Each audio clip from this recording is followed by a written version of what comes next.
Welcome to The Long Way Round. You're listening to Radio Kingston, WKNY, 1490 AM, 107.9 FM, and of course on the internet at radiokingston.org. Tonight I have a very special guest. Danny Haiphong is joining me. Danny Haiphong is an independent journalist and geopolitical analyst who hosts his own YouTube show under his own name, Danny Haiphong. Danny has written hundreds of articles and a book on the role of the U.S. empire in the world and the global movement seeking independence from it, including his 2019 book, American Exceptionalism and American Innocence, A People's History of Fake News, from the Revolutionary War to the War on Terror. Welcome to the show, Danny. Great to have you. Can you hear me?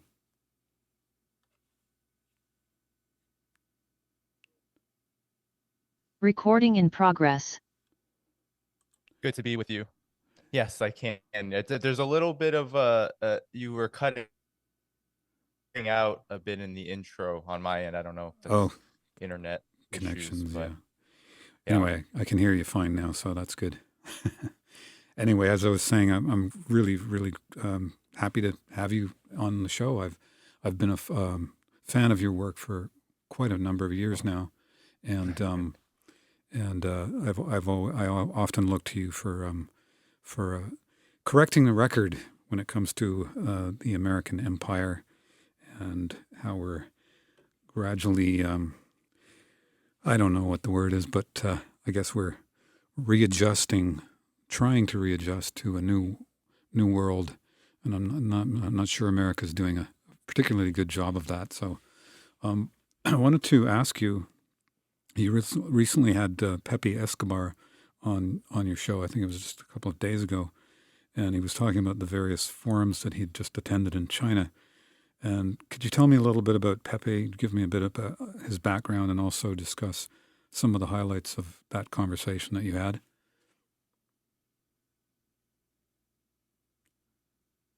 Yes.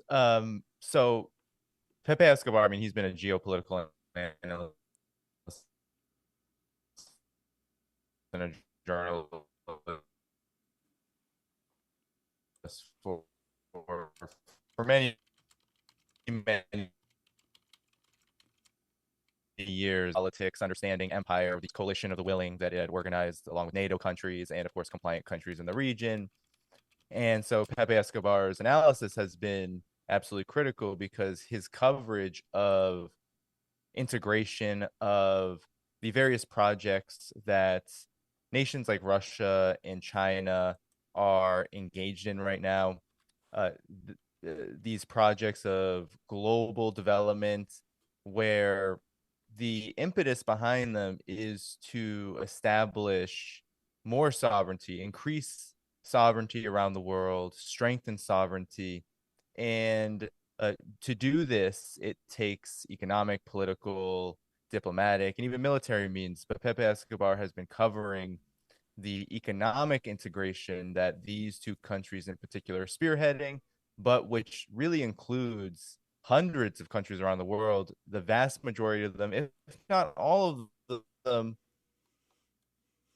located in the global south, or the countries in Latin America, Africa, Asia, and the Caribbean, and various other underdeveloped, so-called underdeveloped contexts. So that conversation really, I mean, during our interview, we were reacting to a number of developments, in particular what's happening in West Asia right now.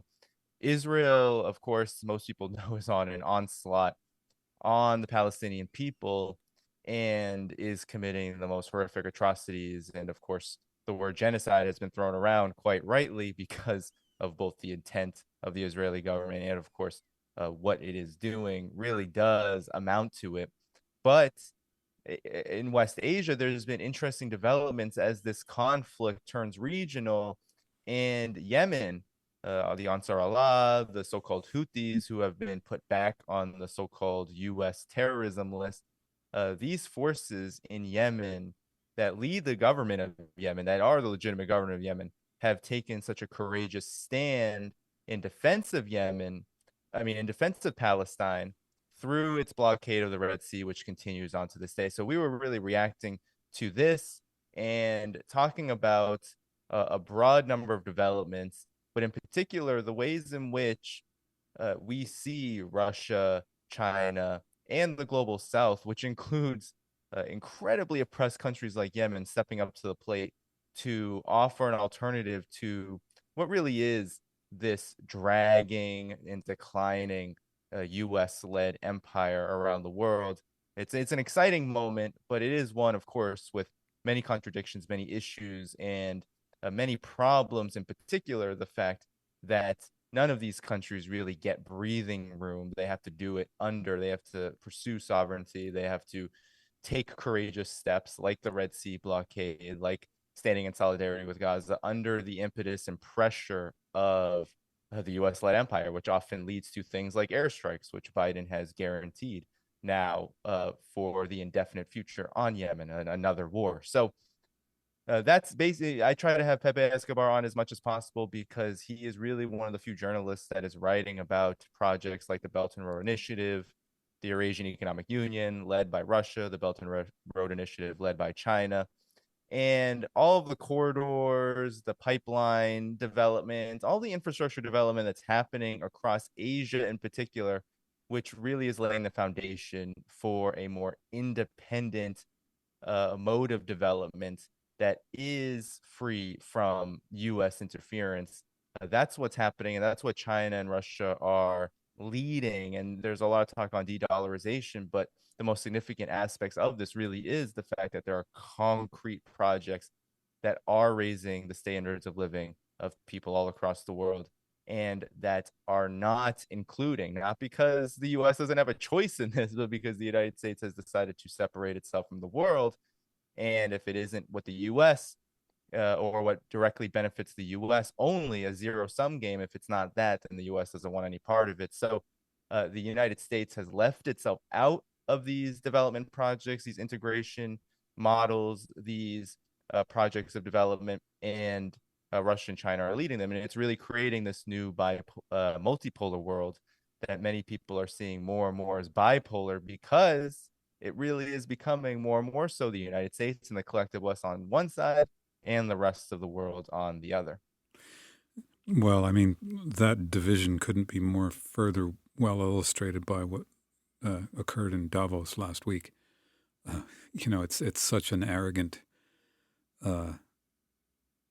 attitude. I mean, it's almost comical. But I wanted to, for listeners, because right before we went on the air, I was having a conversation with one of the host prior to this program, and I mentioned you and that I was having you on the program, and I mentioned the Belt and Road Initiative, and he, he's an intelligent, educated person. I mean, but he just kind of looked at me like a puppy. What's that? Like he didn't know what that was, and so for the sake of the listeners, perhaps you could just in a nutshell, explain the Belt and Road Initiative and what that means and what that portends for the future of, this so-called multipolar or bipolar world that you're describing.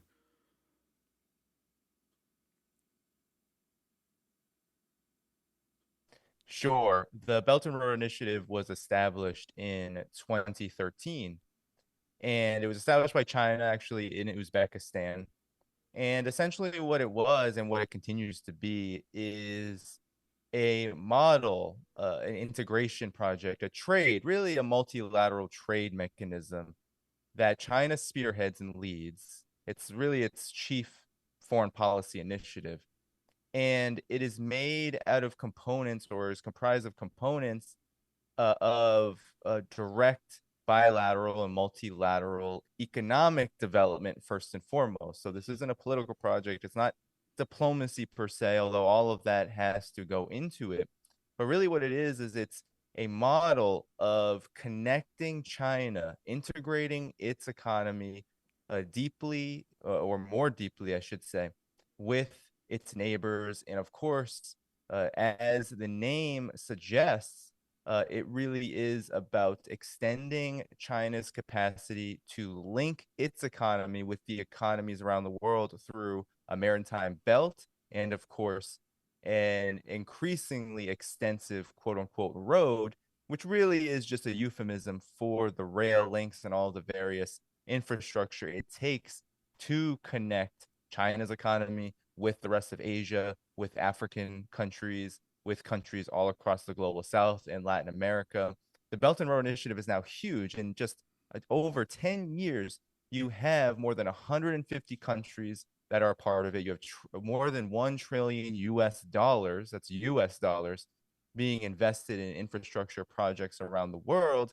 And even the World Bank in 2018 had to acknowledge that these projects are having a significant impact on the standard of living of people in Belt and Road countries, where poverty is being reduced, similar to how it has been reduced in China through developing infrastructure, giving people jobs, allowing people to develop their resources, to mechanize, to industrialize.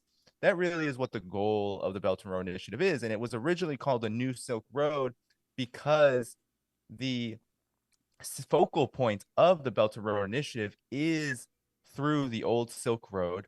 And it's about, first of all, developing the westernmost part of China, that boogeyman, scary place that people have been told about in Western China called Xinjiang, or the Uyghur Autonomous Region in Xinjiang. And through that region, what China has done is it has made linkages through all the Central Asian countries, the Caucasus region, and into Europe, so that its commodities have an increasingly easier time cutting down travel time, cutting down the distribution time. All of that makes a huge difference for China's economy.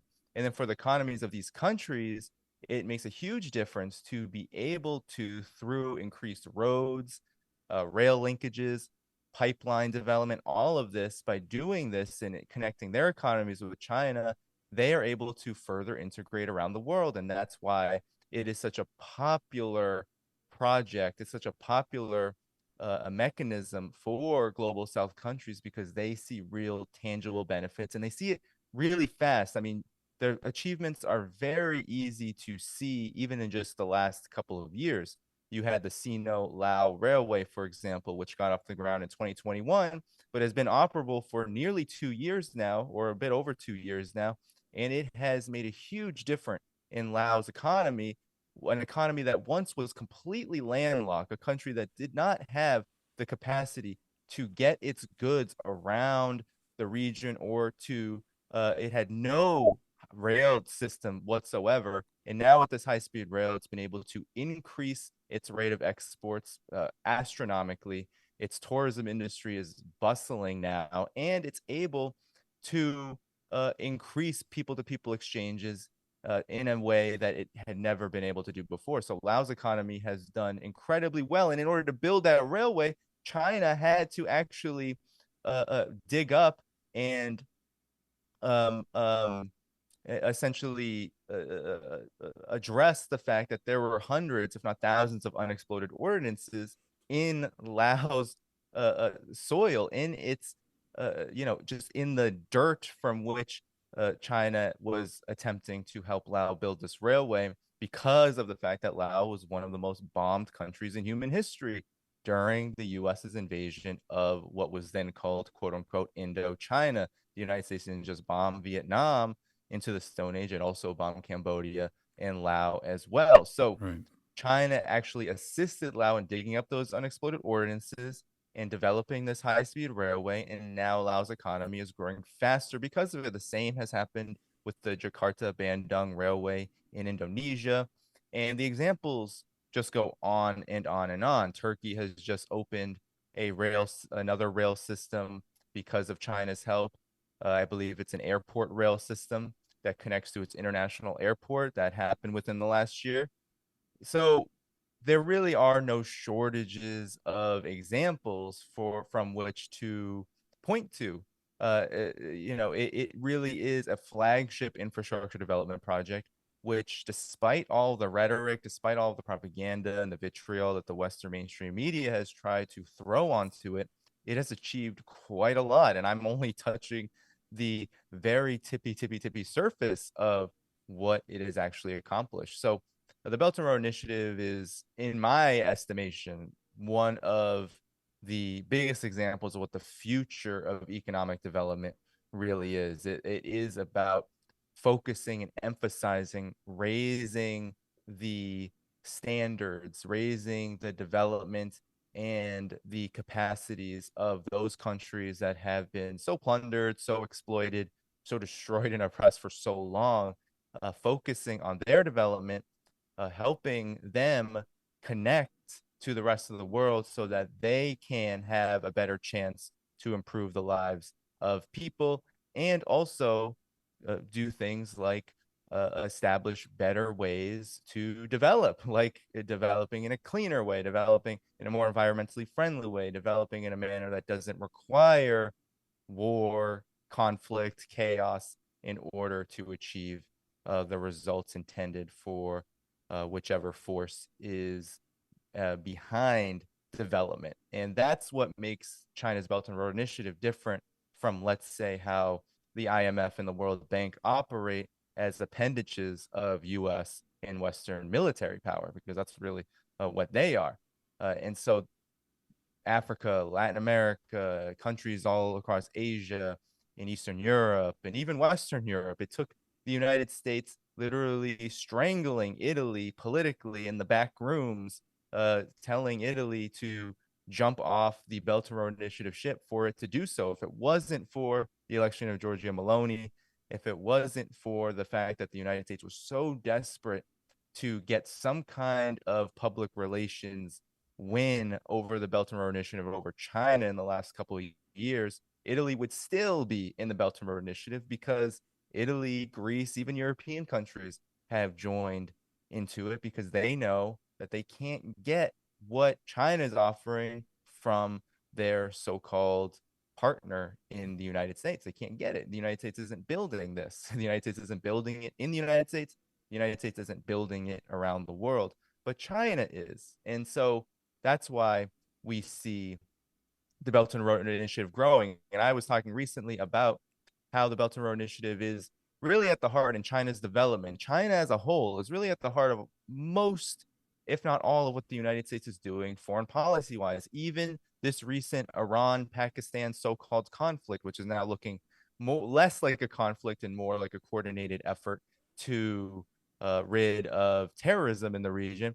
But in Balochistan, this hotly contested region where Iran shares a border with Pakistan, and there has been a lot of nefarious activity there, and even China has had issues because there were armed groups training there in order to leak into Xinjiang and do some, unfortunately, really bad things to people. But even in this region, the port of Gwadar is there, and that is that was built by China. And the port of Gwadar and the China Pakistan economic corridor is essential to the Belt and Road Initiative. It is one of its flagships. This bilateral mechanism that China and Pakistan have developed is one of the most successful outcomes of the Belt and Road Initiative, which Pakistan was able to build this port. It was able to build its first metro system, and it has hundreds, if not thousands, of projects either finished or in development. And that is what China offers. And that is really at the heart of what the United States is doing around the world. It's trying to undermine and really destroy these things through war, because that's all the United States has at this point.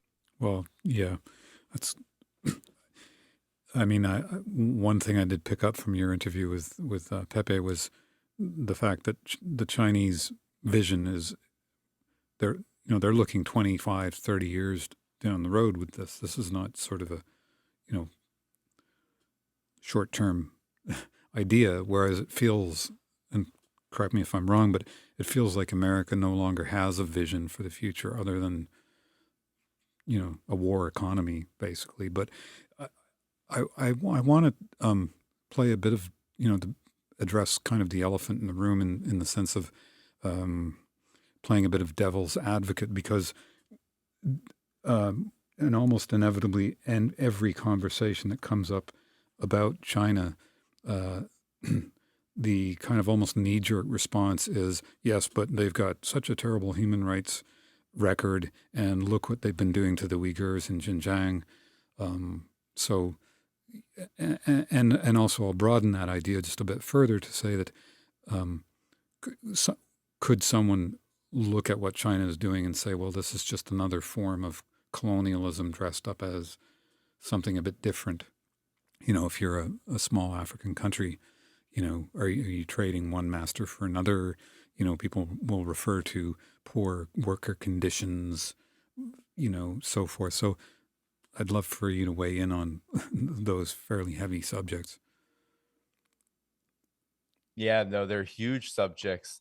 But the fact is, and this is not a popular take per se, but it is one that I think is rooted in fact, is that the countries around the world that have joined the Belt and Road Initiative, talking about over 150 plus now, they've joined not because they're trading masters, because what's interesting is the insinuation, and I've heard this many times. We see it all the time in the Western mainstream media, is that China is just another colonial power. Well, I've never really heard an example in history where countries simply just jump at colonialism. I've never seen people, or at least in my studies of history, maybe there are cases that people can point me to, but I would be very shocked to see this, that people themselves, countries themselves, actively seek to join colonial, that they seek it, they want a colonial order. Because if we just study how China actually has been conducting itself in the Belt and Road Initiative in particular, but really even just more broadly in terms of its foreign policy, it couldn't look any more different than how, let's say, the United States, which has been a colonial power for its existence and, of course, is the chief imperial power. The differences are remarkable, even. For example, during COVID-19, when the world economy was collapsing, China actually suspended or canceled the debts of 19 African countries, which had established them with China in order to build this infrastructure that they signed on to in this flagship project or separate from it. So the United States has never done this. I've never heard of the United States actually forgiving anyone's debt unless it comes in the form of further considerations, further concessions, and conditionalities, which we all know the United States loves to impose around the world with its massive sanctions regime, but even just the way that it does economics around the world. Just ask Puerto Rico what it's like to be under the thumb of the United States. And so when we look at China's development in particular, we can look, and I've been to Xinjiang Uyghur Autonomous Region. I've traveled there right before COVID-19 really took off in late 2019, early 2020. In this region, what you will find, first of all, I mean, it is majority Uyghur, or plurality Uyghur, I should say, because how autonomous regions, how various parts of China are actually how they are named and how they come to a name like a Uyghur Autonomous Region. Why is that ethnic group at the front of the name? Well, it's because there's either plurality of that ethnic group or majority. But the reality is that China's 50 plus ethnic groups, and even in a place like Xinjiang, many of them live together in that part of the world.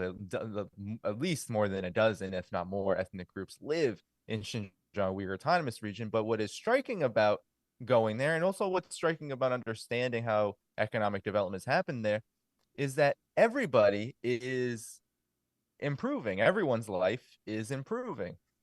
There was once a time, not 40, 50 years ago, where people in that region were living not more than 50 years and dying of very treatable diseases with no capacity to travel within China in a way that made it easy for them to find work, or that just made it easy for them to expand their opportunities, and even for the Chinese government and the Chinese economy to be able to raise a standard of living. The level of technology in China has just really jumped off in the last 40 or so years. The last 40 or so years is really when China has had the opportunity to begin modernizing, to begin even having an industrial system at all. This is what a lot of people don't recognize, is that China was a very poor country in 1978, incredibly poor. It had more than almost 1 billion people living in extreme poverty.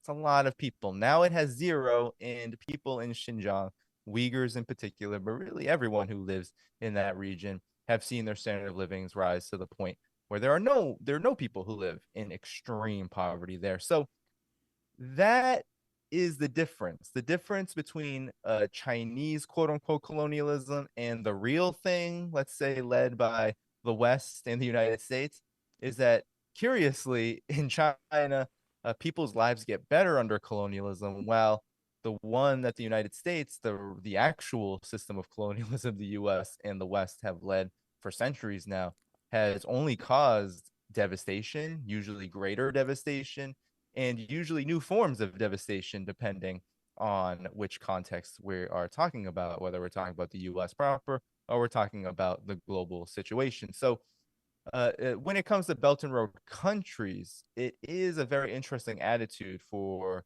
let's say, the collective West's mainstream media to take, to say that these countries are somehow being bamboozled, they're being manipulated, or they're just choosing to destroy themselves by joining the Belt and Road. And then you see the results, not just in China, but also around the world. You see how much of Africa's electrical grid is because of China's help. You see the fact that African countries, recently Saudi Arabia and countries in West Asia, are developing high speed internet, 5G technology, things like this.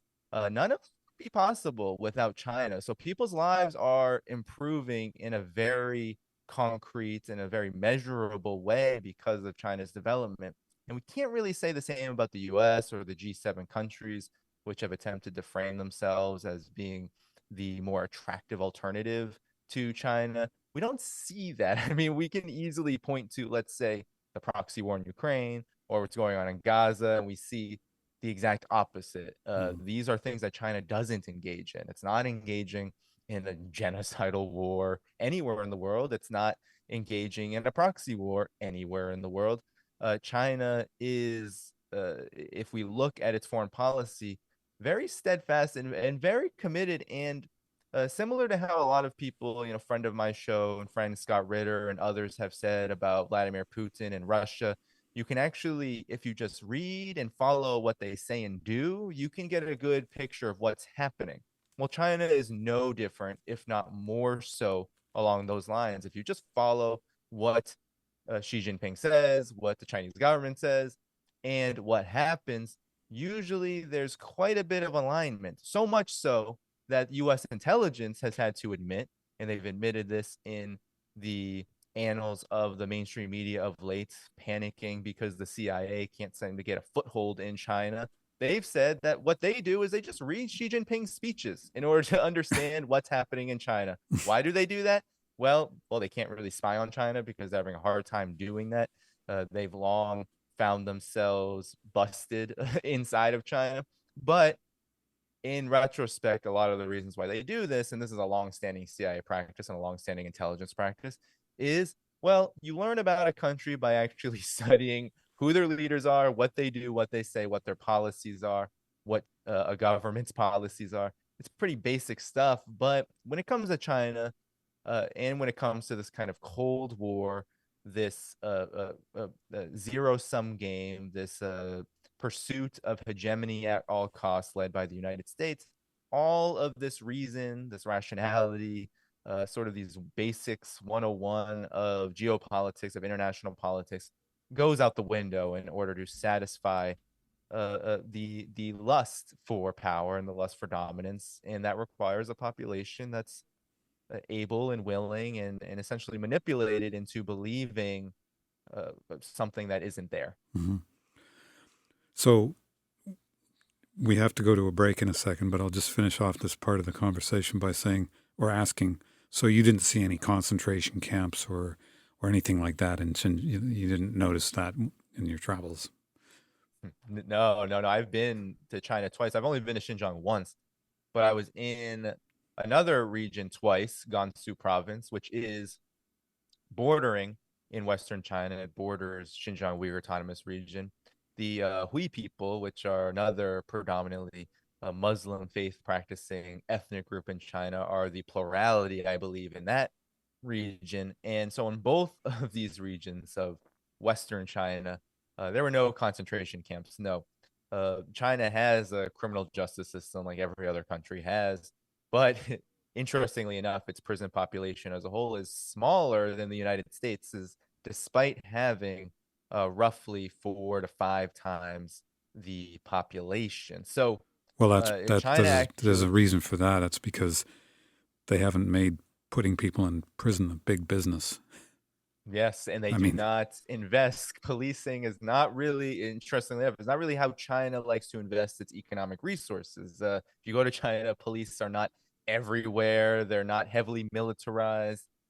China likes to invest its resources in economic development. It does not like to overly waste on security, even though China is interested in security because it does have a lot of reasons to be concerned given the political situation it finds itself in.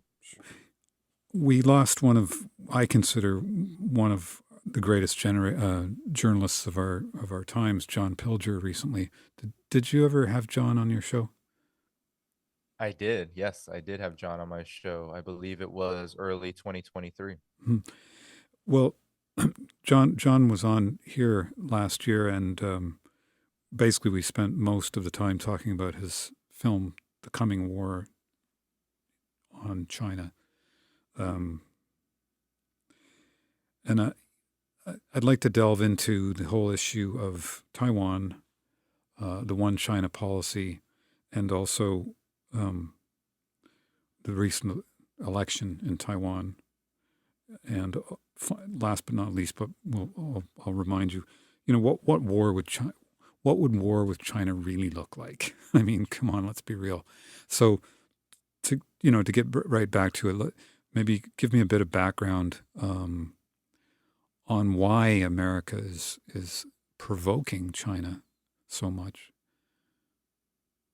Well, the why is not clear necessarily in terms of how the United States talks about China, because oftentimes what we hear is that China is a quote unquote threat, that China is seeking to bully and assert itself in the region at the expense of democracy.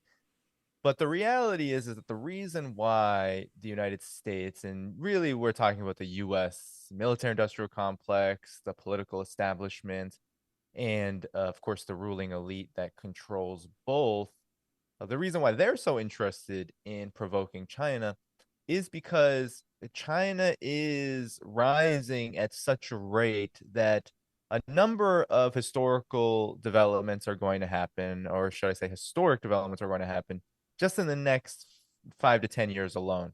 China will surpass the United States in nominal GDP terms, gross domestic product terms. It already is a bigger economy than the United States in purchasing power parity terms. Essentially, when you take into account a basket of currencies, the differences in exchange rates, etc., and how that affects the purchasing power of a particular country. China is actually bigger than the United States economically, if that is taken into account, and many economists believe it's a more accurate way of assessing economics. But there's also another problem, and maybe a bigger problem. It's not just that China will be bigger.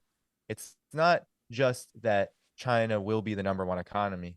It's that China, in being the number one economy, will cement something that's already going on, which is that China is offering an alternative along with the countries that are aligned with China, that cooperate with China, that have peaceful relations with China, the vast majority of the world, that China is really leading and spearheading what's called a multipolar world, a world that is building alternatives to US dollar dominance, to US economic hegemony, and to the various weapons and tools that the United States uses to assert that dominance, whether it's sanctions or whether it's in the fact that the United States and the West, as its appendage, just pile on conditionalities and super exploit countries around the world to their detriment, and to, of course, the benefit of the United States and the collective West, while China is doing something entirely different. And we see this in mechanisms like the Belt and Road Initiative, but not just that one. There are even more multilateral in character mechanisms like the Shanghai Cooperation Organization, more of a defense mechanism. There's also the BRICS alliance, which has expanded by 5 countries in the last year alone. And these countries within the BRICS are really led by China because China is the economic powerhouse within the alliance, within all of these multilateral mechanisms. And so China, because its model of economic development is far different than the United States, China is not about enriching just the tiny few people that sit at the top of a particular society. China actually has been most interested in rapidly developing so that everyone can benefit, so that a country that was historically poor, and of course a region that's been historically underdeveloped, can develop and raise its standard of living to the point that it has the opportunities to take advantage of where the world has come in terms of technology, in terms of infrastructure, in terms of development. So this is really the big problem for the United States. They see China as a quote unquote threat because of this. And the United States understands that it cannot compete economically. The United States has actually been eroding in terms of its influence in, let's say, a region like Africa, and even in Asia as well.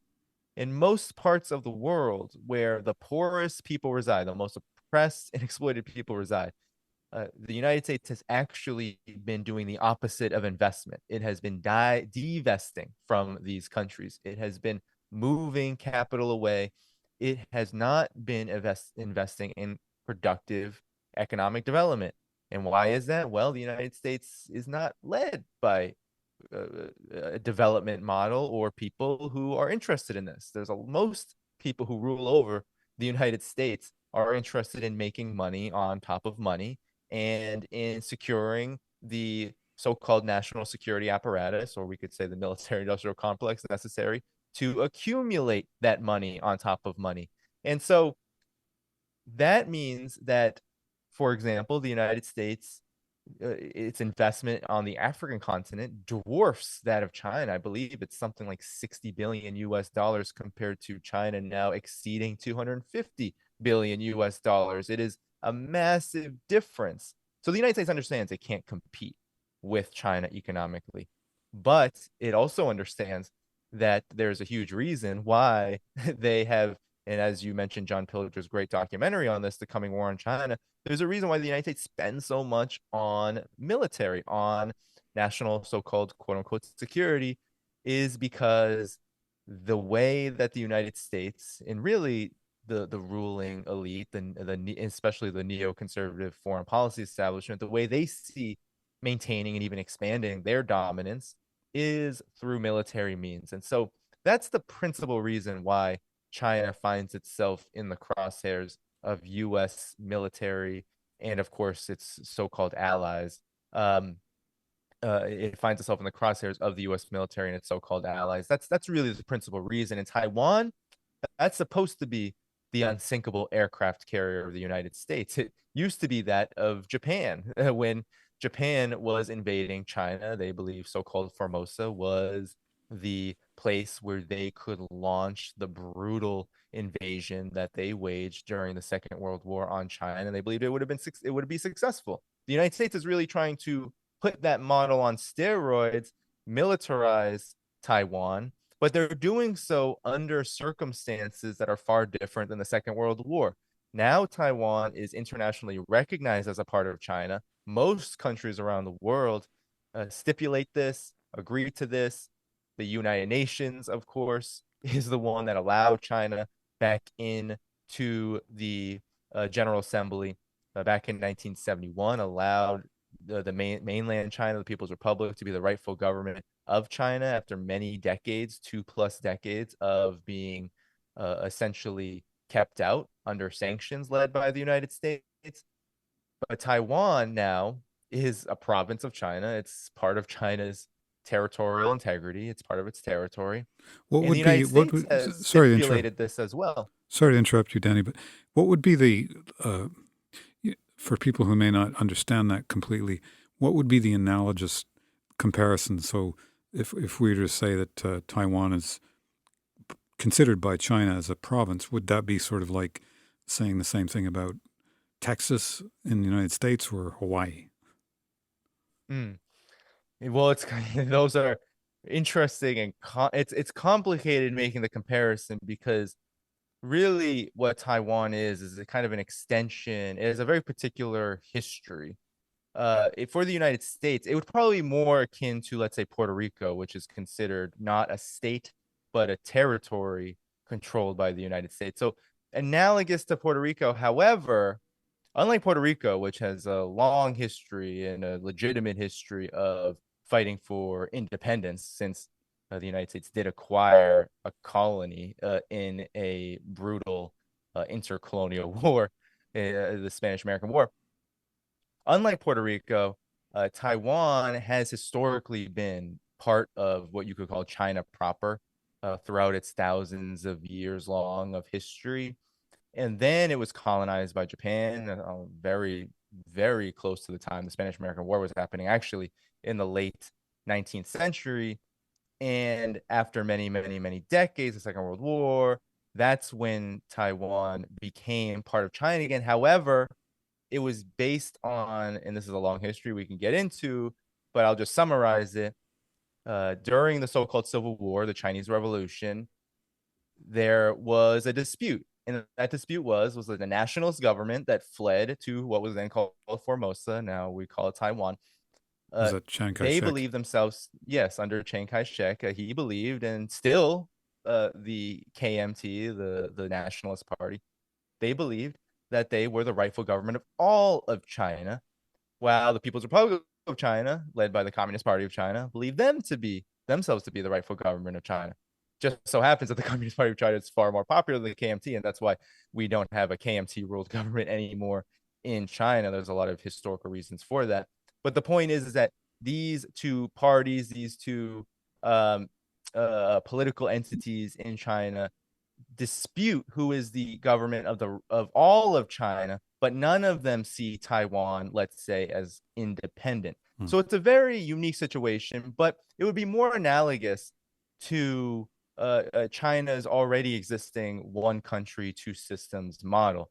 So China already, for example, when the UK gave or was forced to give back Hong Kong to China based on the fact that it was always China's to begin with, they ended their formal colonial rule over Hong Kong. And then when China readmitted and was able to readmit Hong Kong back to China, it became part of the country proper. However, it was able to retain its specific characteristics, essentially a capitalist economy, the same as happened with Taiwan. It's just that the difference is that unlike Hong Kong, Taiwan remains, and we could say Hong Kong 4 or so years ago was still a weapon that the United States and the West was trying to use to undermine China's territorial integrity. Another But color Taiwan revolution. even exactly in 2014, 2019, 2020. Whenever someone But says color revolution, I instantly become highly suspicious of what their exactly. claims. Yeah. Yeah. Very, very warranted. But Taiwan, even more so, because like Hong Kong, while it has certainly political interference from the West, Hong Kong doesn't have $19 billion worth of arms sales that have gone into the province to prop up separatists who don't just have the ability to politically manipulate affairs on the island, they also have essentially military backing. And that's what makes it different. That's what makes, I think, the situation unique. While on the one hand, everything about international law and even the United States' joint communiques, they have three of them, say that Taiwan is part of China, how China is conceived as a nation. The debate that actually is relevant, but I don't think there really is one, is, well, who's the rightful government of all of China? I think history has shown that it is the People's Republic of China, but the KMT would say that they are. And that is not separatism. That's not independence. It's really about two contending forces that wanted to rule over China. and the Communist Party of China won. And so the United States and the West in general, but really the United States is leading this and is the principal force. Uh, what the United States wants is to try to provoke China militarily here, to drag them into a conflict in the hopes that it will do what, let's say, the war in Ukraine did not do for NATO, which is that it will drag China into a conflict. China will get bogged down. It will begin to unravel China's development. China will be unable to maintain its economic growth. It will be unable to withstand a conflict and withstand a war. I think all of these are grave miscalculations, as we have seen with regard to Russia and Ukraine. By trying to drag Russia to a proxy war, actually, all we've learned is that Russia can fight this war, and that the United States and NATO are actually going to have to be the ones to find an exit plan, which is a shocker. It should be a shock to no one, but shocker, the United States shouldn't be, and NATO shouldn't even be operable anymore, but they certainly shouldn't be interfering in the affairs of countries that border each other, like Russia and Ukraine. The same goes here for China in mainland China and Taiwan. These two parts of China have historical differences that they need to work out, but they should work them out independently of U.S. interference. And so, what would a war look like? I've been doing a lot of coverage of this. Mainstream institutions, those think tanks funded by the U.S. government, the State Department, the Defense Department, the military-industrial complex, the weapons contractors, for example, the Center for Strategic International Studies, the Center for New American Security, and even the RAND Corporation. All three of them have done so-called war simulations and have pontificated about what will happen if the United States and China go to war. And while all of them, of course, try to save face by saying the United States would, quote unquote, win, which I find to be actually a preposterous conclusion if you actually just read the fine lines of just the executive summaries of these reports, what you'll find is what they'll say in the actual print is that a war on China would just be absolutely devastating to the world economy. It would destroy Taiwan. It would just completely cripple China's economy, but really everyone would lose because the United States also, and the collective West, and because China is so integrated in the world economy, everything would go into a complete and utter chaos and suffering that no one's ever seen before. And what they'll never mention, though, is the fact that in all their simulations, that it is actually a waste of time to simulate such a thing. Because in my estimation, if the U.S. tried and attempted to provoke a real hot war with China, it would not go so far as a full throttle military confrontation between the People's Liberation Army and the U.S. Navy, military, etc. It would just go nuclear because both sides would recognize, and I believe especially the U.S. side would recognize, that such losses are unimaginable and just not on the table, which means, as we have seen in the past and as we have seen over the course of history, that the reason why you develop nuclear weapons is either one, to use them, or one, to deter them from being used. So what we would have essentially have between the U.S. and China is a nuclear standoff. The United States would not want to bear the brunt of the costs of a major war with China. China certainly would not want to bear the brunt of the cost of a major war with the United States, meaning both countries would feel incredible pressure to use their nuclear arsenal, or at least show that they can use their nuclear arsenal to prevent that. And I don't believe that would be China, because I do believe if the war between the U.S. and China would actually happen, the U.S. would be the one to instigate it, given its history and given all that it's done so far. And everyone should watch John Pilger's documentary on this, because even though it's 2016, all of what he outlines from the Marshall Islands to the rest of the Asia Pacific shows that the U.S. is the one provoking this. And that, I believe that would be the conclusion. So a lot of these think tanks have tried to do war simulations, and, we can think what we want of war simulations, but at the end of the day, I believe that the U.S. and China aren't going to get to the point. If it does get to the point where we are at the precipice of a hot conflict between the two countries, and the United States is provoking it, really what we're going to see is a spiral down to nuclear conflict. And it's in the same danger, I think, is even more present with Russia, given how many nuclear warheads it has, and it's at parity, it has more than the United States. Given that this is a reality, that these are all nuclear armed countries, it would be preposterous for a nuclear armed country like Russia and China to allow itself to sacrifice potentially millions of people because the United States wants war. That's the reason why you develop a nuclear arsenal, to prevent such a thing from happening. And if the United States is willing to trip over that line and walk up to that red line, well, that really is the United States' fault and mistake and historic error. And we are right now witnessing all of the steps being taken and all of the foundational components being laid toward that end. And I think that's really what makes this so pressing to talk about, is that every single day that this either remains as it is or gets worse is another day toward that possible reality. I can't say it definitely will happen, but I can say that it is a possibility, if not an inevitability, if the United States is allowed to wander this path and walk this path without some kind of accountability.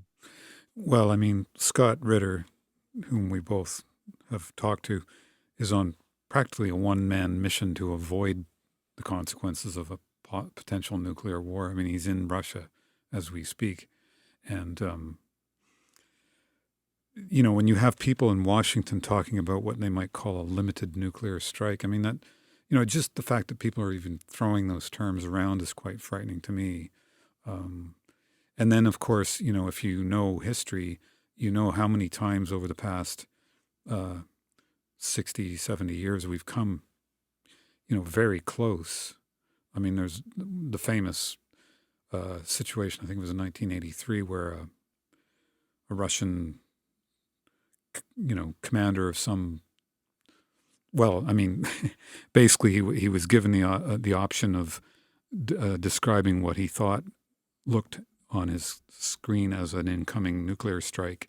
I can't remember the fellow's name, but he saw something on his screen and thought, well, I've got 5 minutes, according to the system, to report this, to get, you know, the higher ups to respond. And he just sort of sat there and did nothing for 5 minutes.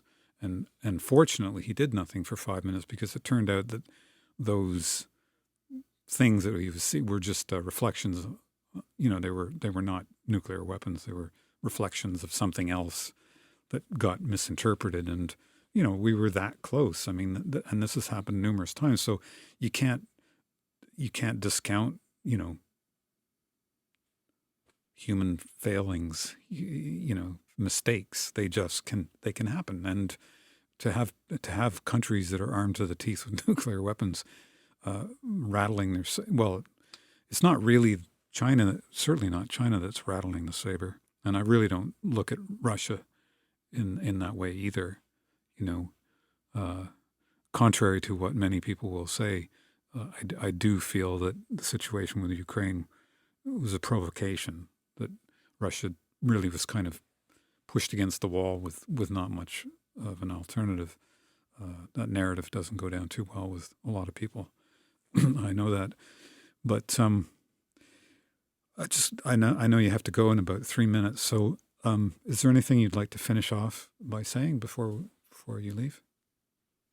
Sure, yes. Well, I would like to maybe end by talking about not just, and I do think this is true, that the more militarized that, let's say, the Asia Pacific comes, the more militarized and militarily encircled the region, Eastern Europe, and the countries bordering Russia become, the more that encirclement happens. So that the more the military encirclement happens, led by the United States, whether it's through NATO or whether it's through the U.S. military, the more that happens, of course, the more possible it is that a potential war could happen, because you do then lay the tracks and the path for that war to happen. And when you do have a necessity of, let's say, Russia and China to also patrol, to also militarize, because they are feeling quite uneasy about being militarily encircled, then accidents could happen.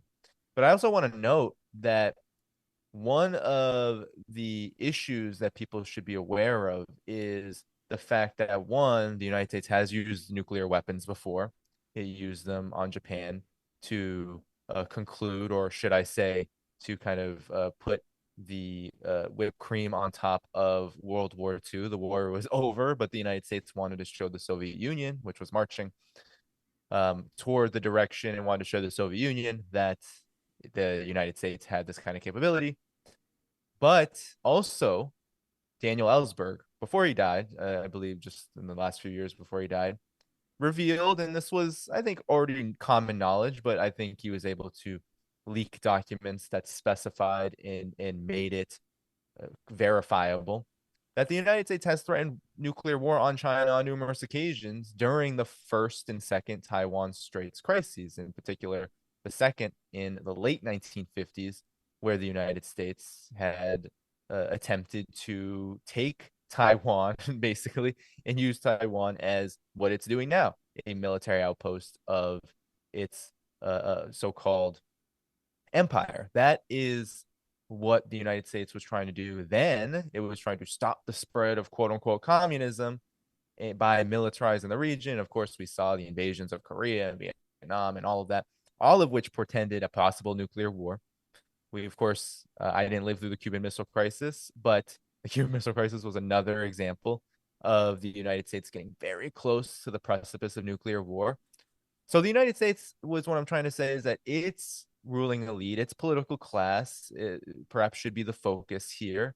Many people, because of the mainstream media, have been pushed into believing that China's government and its political system is this existential threat, but the real threat actually resides in Washington. Washington has we have numerous examples where Washington has either used or threatened to use nuclear weapons, and that the more it becomes entangled through its own doing in a possible hot conflict with Russia and China, the more likely we are going to see Washington and the political class in Washington begin to contemplate the possibility of a nuclear war. That's just the reality. And so I guess I would just like to close with saying that this is the direction that the United States is heading in.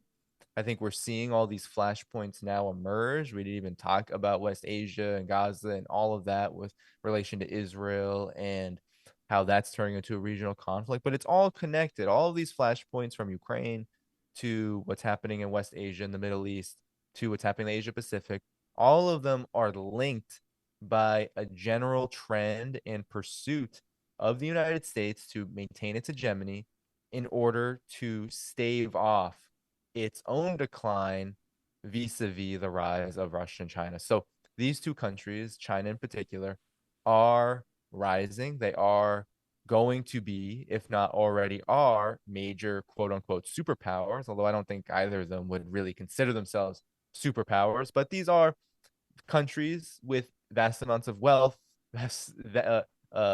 trending upwards economies, and also they just so happen to be huge countries with a lot of influence now because, well, the world is starving for alternatives, and Russia and China have a lot of different things that they can offer.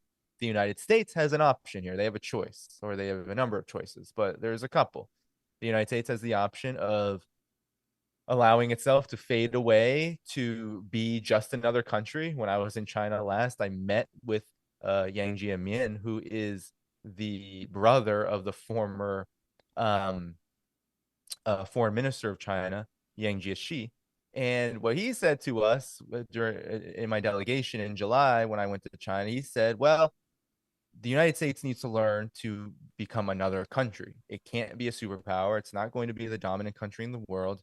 Every indicator says that the United States just won't be that in the next 5-10 years. So the United States needs to adjust and to adapt, like China has adapted under different circumstances. China had to adapt to being a very poor country to now being one of the most, if not the most important economy in the world, it's had to adapt. It's had to learn how to wield its influence fairly and to wield its influence in a manner that respects sovereignty. This is why you have initiative after initiative after initiative, like the Global Civilization Initiative, the Global Development Initiative, the Global Security Initiative. It's because China is trying to figure out how its role is going to look globally as much of the world looks to it as another major power. So the United States needs to learn to do this, and that's one of its options. It can choose to do this. Its political class can say, okay, well, the writing is on the wall. There is really no turning back. There's no way that the U.S. economy, as it's currently constituted in the U.S. political system, is going to change on its own, where these elites are going to say, well, we'll give up our power and we'll let ourselves be number two, number three, number four. No, that's not how they think. But it's an option. The other option is to continue to do what the United States is doing. The political class continues to creep towards war with China. It continues to figure out how to contain Russia and China. And of course, it continues to try to resolve, if not worsen, situations, quagmires, military conflicts, and various other foreign policy initiatives that are failing. But nonetheless, there's numerous opportunities to continue on this path of destruction. So that's the two options: either continue to be a destroyer in the world, or to find a way to adapt to being a part of the development in the building that's going on around the world. In my estimation, it seems that unless people in the United States, unless people in the collective West as a whole begin to see themselves as part of this global community and begin to see their genuine, I think, yearnings for a better life, for a more democratic life, a more a life that where basic needs and also desires and wants that people have that should be within their grasp, things like owning a home, things like having healthcare, these kind of things. Until people realize that they are part of a global community where these things are inextricably linked with what is happening around the world, and that's why there's a need to, as you said, people like Scott Ritter going around the world, going to Russia, trying to build peace. Traveling to China is something I hope to do many more times around along the same lines. Like, until we begin to see ourselves as stewards of a world where we are cooperating with rising countries around the world, with powers that may not be our own, with countries that may not be our own, until we see ourselves as that, as equals, then it's quite likely that the United States' ruling class, its political class, will take us down this very dark path, this very dangerous path that we are currently on. Well, it's been a fascinating conversation, and I hope that we can get you back on again to further this dialogue. And I hope you're. I mean, it's a very positive message that we're ending off on. I just hope that all those "Make America Great Again" people hear this message come November, because, well,